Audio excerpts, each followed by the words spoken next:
Have you ever needed to be restored? Restored from a sin or a circumstance that's holding you hostage? Well, God has a hospital called the church, and the church's job is to be the healing agent of God, to restore on His behalf His people in a spirit of love and in a spirit of gentleness. The Bible tells us in Galatians chapter 6 that if we see somebody caught in a sin, that we are to help release them. That word restore means to be mended, to be healed, helped.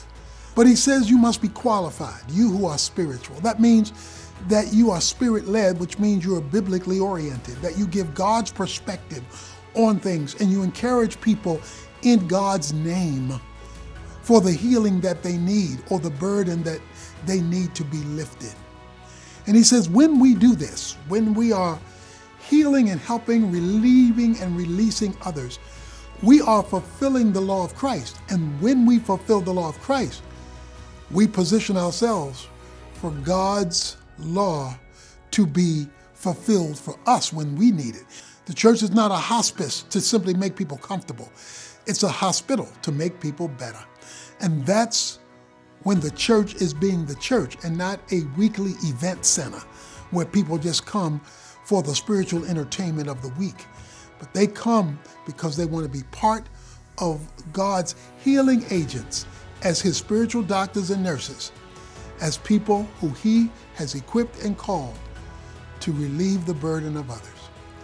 We want you to look at all the scriptures we've listed in our study guide. An outline and a summary of today's message is there.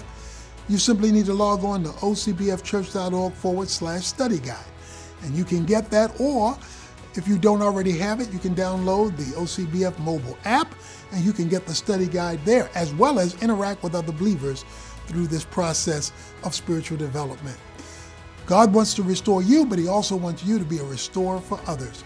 Let's be that kind of church.